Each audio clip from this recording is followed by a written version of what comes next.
Recording. There it is, Jim. The floor is yours.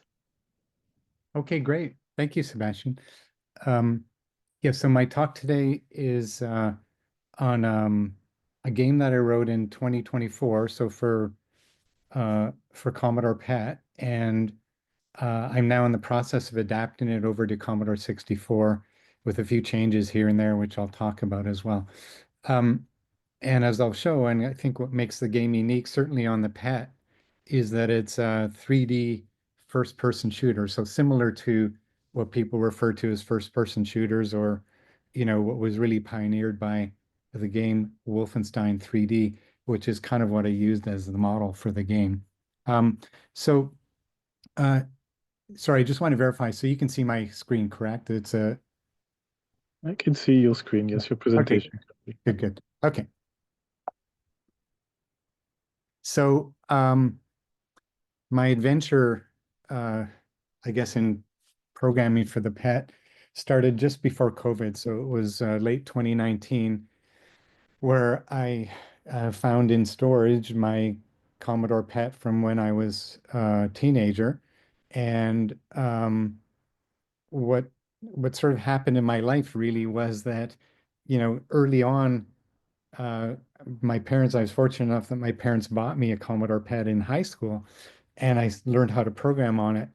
But then soon thereafter, Commodore VIC-20 came out and then 64.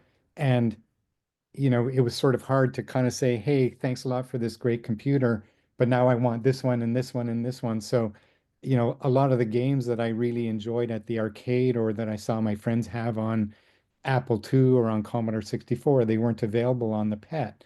So my adventure started in 2019 where I said, I'm going to see if I can make one of my favorite games, the game Defender that you see here, onto the PET. And I generally start with, well, if I'm able to draw it on the screen of the PET with only PET I should be able to program it. So that was sort of my first game, for the PET. And then COVID hit, and I found myself with kind of less commuting time and more time to play around with my pet. So I kind of got carried away over the next 5 years or so, and um, made for the pet a Load Runner game, which you see at the top, and Choplifter, which is at the bottom, um, both of which were Apple II games that, you know, I was, jealous of, I guess you'd say, having a pet, but not being able to play these great games that I saw on the Apple II. Um, so that kind of, I thought, okay, well, those are sort of games that are from that era. And the fact that I could put them onto the PET, while it's perhaps not surprising, because the Apple II had a 6502, 1 megahertz processor, et cetera. Um, so I got a little bit more ambitious. Lemmings started on Amiga in 1991, which obviously was a more hefty processor and obviously full color, et cetera. But to be able to do it on the PET, you use the little stick graphics as you see here, but I was able to sort of pull that off and get, I think it's 10 levels of Lemmings into one 32K game. And it worked out pretty well. Keeping sort of going, the arcade had Donkey Kong. And I, again, was able to draw it on the screen. And as I said earlier, if I felt I could draw it on the screen, then it should be possible to program these games. And likewise, I made a Donkey Kong with all the different levels, and you sort of see the representations there. So Donkey Kong was sort of a 2023 project. Um, and a little bit into 2023 as well was Super Mario Brothers for the PET, where you might recognize some of these levels and things if you played on NES from sort of 1985, where you kind of have, again, still the little stick graphics, but, still had the ability to, control a little person and, come up against Bowser, who you see down at the bottom here towards the end. So pretty much got through, I think in that case was 4 different levels that I was able to jam into, uh, 32K. So my next thing then was, well, okay, I can get these side-scrolling platformers and little things that move around. But I think as we all know, what kind of came to dominate in a real sort of like critical change in how people made games was what happened in 1992 when Wolfenstein 3D was released. And I'll just play a video here of, you know, what, how different, something like Wolfenstein 3D was when compared to something like the graphics that you see, in the smaller, sort of more simpler games of the 8-bit era. You're walking around a full world. There's 3D. You can go anywhere you want. It kind of renders things, and of course, you can shoot people. Um, so to have that kind of capability, I thought, wow, you know, to go from, what at that time was probably 286 processor and 640K, to kind of dumb that down to 6502, 8-bit, 1 megahertz, 32K is probably going to be, obviously wouldn't have the color, et cetera, but let's see where we could get to. Um, in 1981 on the PET, there were some 3D games. So what you see here was a game called Rat Run. And, in this case, it did have a 3D maze, but you could only go in, different 90-degree directions, and you can see how it redraws the screen. So you don't have a full control of your environment. It's really just a capability of, kind of going in certain directions, one step at a time, turn left, turn right, and walk forward. And that was pretty much state of the art on the PET in 1981. Um, there was another game called Labyrinth, again, 1981 on PET. Similar, a little bit more sophisticated on the graphics, in terms of how the floor was drawn and the walls, but um, equally slow or equally as exciting, as unexciting perhaps. And here again, you could only sort of turn left or right, and go in these sort of 90-degree ways through a maze. So there wasn't a lot of sort of capability that people were trying to put onto the PET, in that 1981 timeframe. For some people, you might have been aware of a game called 3D Monster Maze in 1981, that was on ZX81. So similar graphics capability to the PET of that era, different processor, but somewhat similar in many ways. Somebody adapted Monster Maze in 1980, which was originally ZX81 Sinclair computer, in 1981 over to the PET. And I just sort of played here where you see there's quicker graphics. You take sort of more fulsome steps. Again, you can only go in sort of 90 degrees, take a left, take a right. So it's nowhere near what we saw on the Wolfenstein 3D, but nevertheless, a great adaptation. And, in many ways, I think 3D Monster Maze, there's a capability there originally on that ZX81 that really pushed the envelope. But again, what you sort of saw, and at least what was tried in 1981, was meaningfully different than what was done in Wolfenstein 3D. So I'm going to get into a little bit of mathematics here around how 3D casting, ray casting works, of how the sort of graphics engine works. And there's really four main steps. And I'm just going to walk through what the four steps are. I'll explain how I did them on the 6502, and then I'll show you the results of where I ended up. Uh, so step one is you have to create a top-down map of the environment that um, you're operating in. So you kind of have a top-down map here, and you see this is a room with some walls, and the red dot, of course, is where the player is, and the orange is what the person is looking at, and that's what you want to draw. So the step one, create this top-down map and store that in memory somehow. Step two, what's called ray casting. In the direction the person is looking, you calculate the distance, you cast these rays to the wall across the whole sort of area that the person looks. So what I've done here is I've just kind of shown a bunch of rays, and I've used some examples that, okay, the wall, when looking at the far left of the periphery of the vision of the person, it's 50 pixels. And then straight ahead, it's 42. And then on the right is 50 pixels again. So that's step two. Cast these rays to figure out how far away the wall is. Step three, and I'll kind of like do a little bit of a dovetail here, but once you have these sort of distances, what you do is you show the wall in front of the person.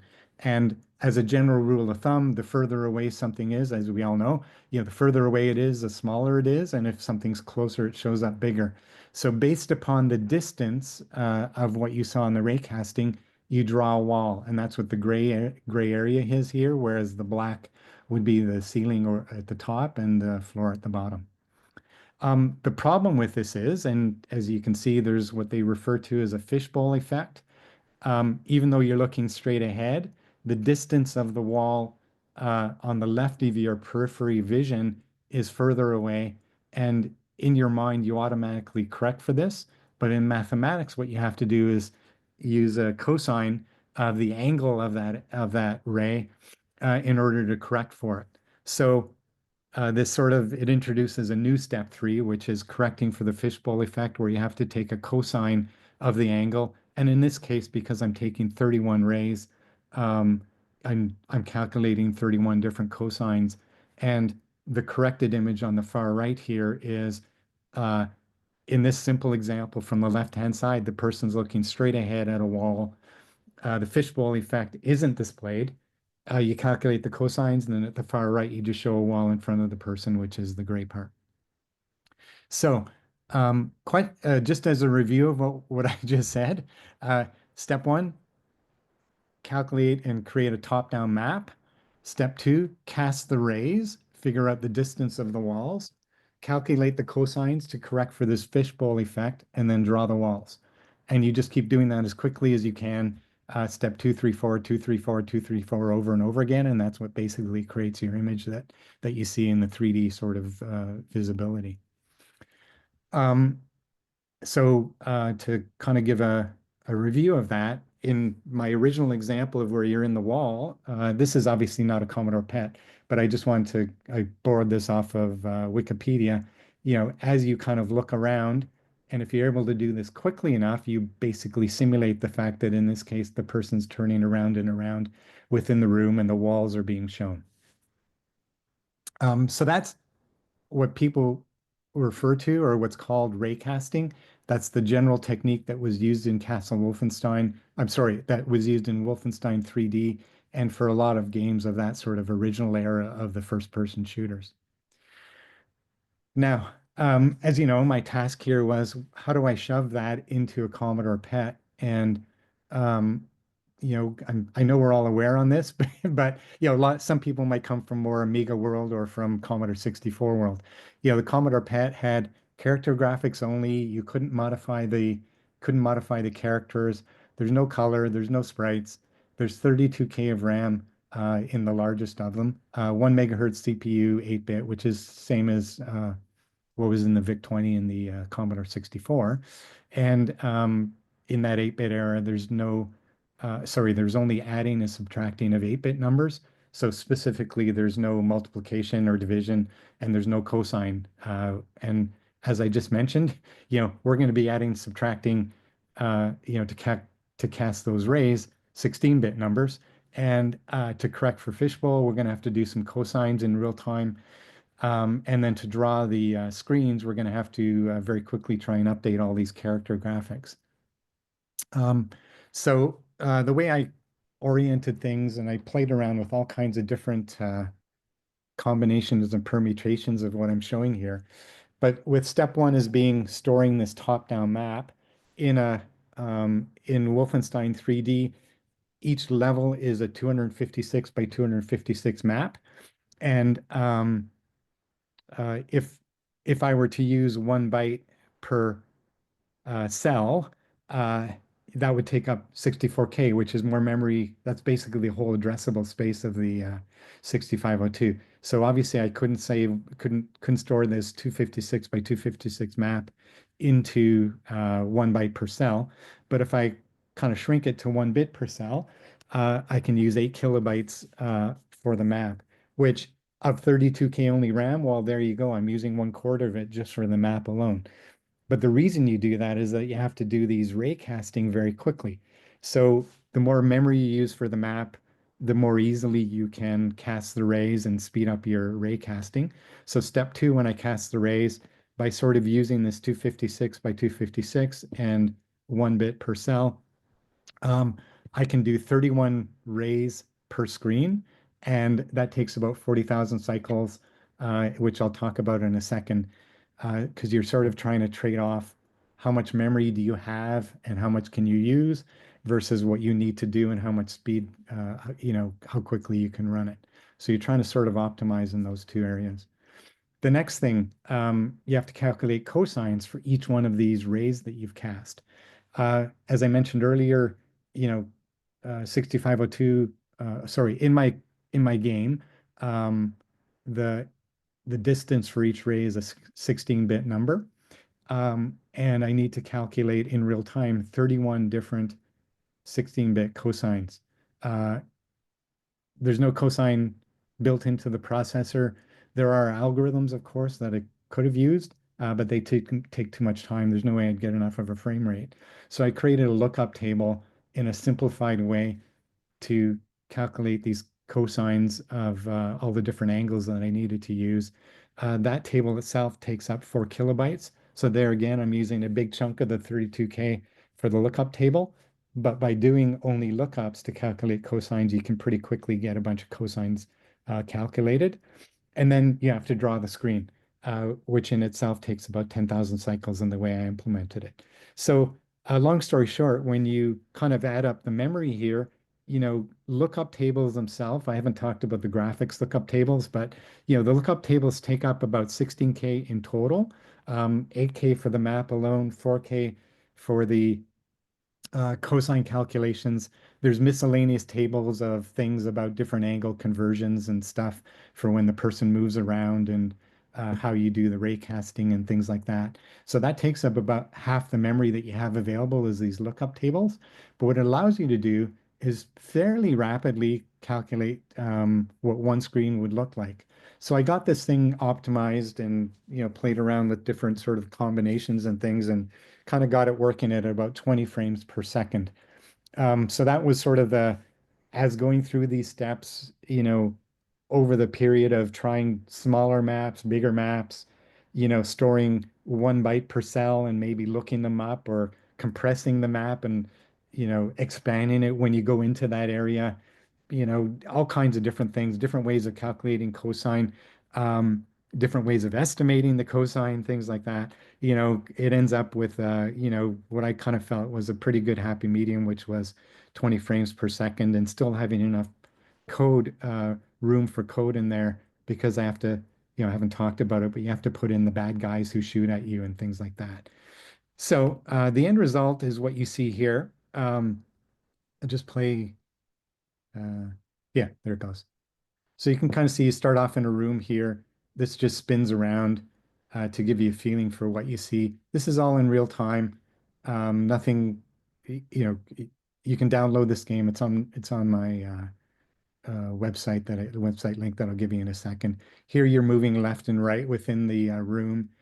Um, and here you're moving backwards and turning, you know, any direction you want. This is not, you're not set into these 90-degree windows.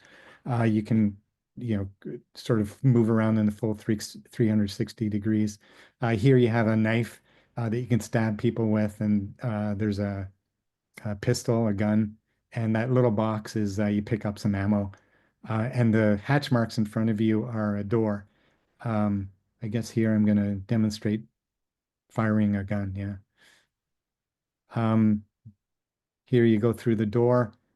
This is identical to the opening level of Wolfenstein 3D. That little heart is you can pick up some health if you got shot. You're kind of walking around that environment in the walls. Uh, and I think pretty soon we're going to see a bad guy that shoots at you. Uh, so yeah. So that bad guy's shooting at you and you can shoot back at him.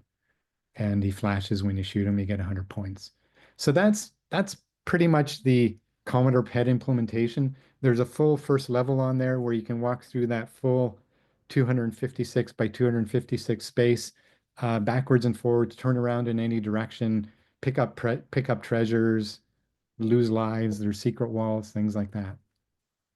Kind of with that done, I thought, well, I'm going to have a look around and see what's available on Commodore 64. And there are some more sophisticated and much better 3D first-person shooters available. on 64, but frankly, there aren't that many. So I thought, I'm going to take that same engine and adapt it over to the 64 and see what I get.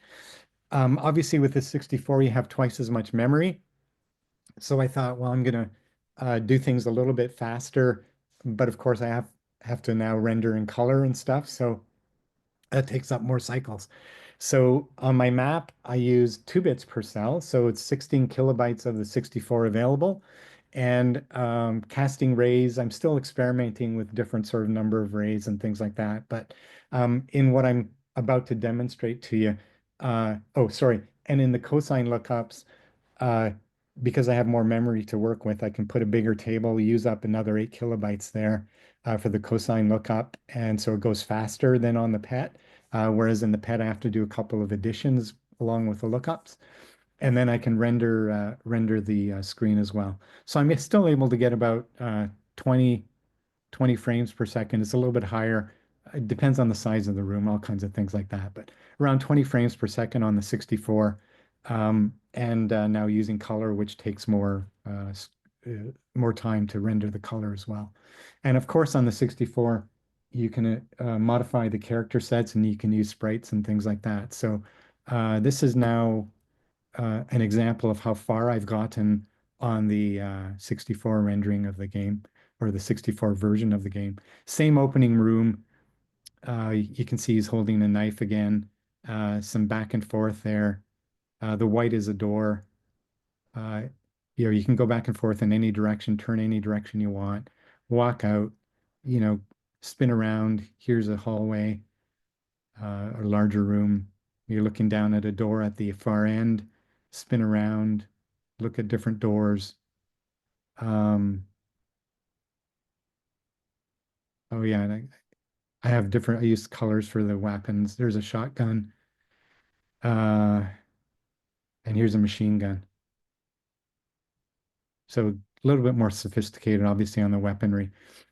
Um, what I've done here on the 64, the walls are all done with character graphics. You can sort of see the chunkiness uh, as you kind of look away. And the gun itself at the bottom there is done using sprites. So that kind of just layers on top. On the PET version, every time I redraw a screen, I have to redraw the gun. Here, there's no redrawing of the gun. It just sort of sits there because the sprite layers on top of the character graphics. So you save a bit of time there. And of course, you get a little bit more accuracy towards sort of the drawings of the weapon on itself. I'm still sort of borrowing some graphics there on the weapons that came from another 3D game that I found on YouTube. But as I kind of move forward and kind of adapt things, I'll sort of fix that up a little bit as well. That's all I have to show for today. I'm guessing probably in a couple of months I'll have that 64 version completed and I'll put it on my website. 64 is obviously a lot more popular than the PET, but hopefully it gets a little bit of uptake as well. So Okay, that kind of, many thanks. yeah. Maybe I start with a question then, because you mentioned the game is there available on your website, but is this engine, you're going to distribute that as well, or is it available? Um, I haven't really thought about that. I mean, nobody's asked for it. Um, it's, I, I guess I could look into that. Uh, I kind of just do my own coding for myself, and things aren't super well documented, but for sure could make it available. Maybe as I clean things up on the C64, I'm I'm finding things that I can do better. I could have adopted them back into the PET. So I'll probably get around to doing that, and maybe at that time, Sebastian, I'll put the engine up for sure. Part of the problem as well, and what's on my mind, um, everything's sort of integrated. Like, in this 3D map that I talk about, it's got to be stored in a certain way. And I guess that would be part of the documentation with the engine. But as you sort of introduce other characters into it, you could sort of like the bad guys is what I'm referring to. That's all sort of integrated as well. So the distinction between what's the engine and what's the game, I'm not even sure what to put up, but I could certainly put up the whole source code. Like I don't care if someone wants to take advantage of it, then great.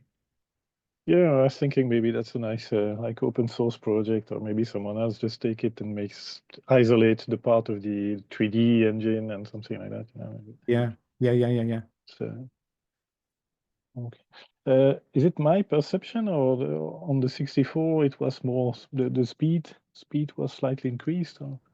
It seems like it. Like I think there was two parts to it. It's all the same code in terms of the speed of turning around. So I think you're just moving more quickly a little bit, and it is for sure rendering faster.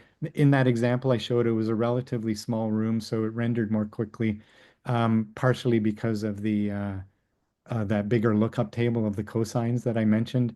Mhm. Uh, you know, in in the way on the PET, the way I had to do the cosine calculation, you like if you had to do, for example, 15 15 pixels times cosine of 2 degrees, I store, you know, it's like 5 times cosine of 2 degrees plus 10 times cosine of 2 degrees. And so there's an addition in there as well as the two lookups. Whereas on the C64, I can do the lookup just once. So it's certainly rendering more quickly. Um, so anyway, there's a few different things like that.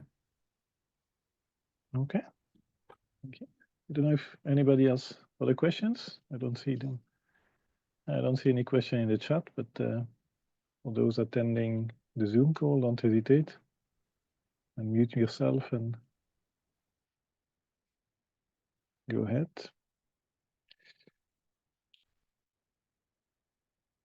If not, then I will stop the recording now. Many thanks, Jim. Stop the recording.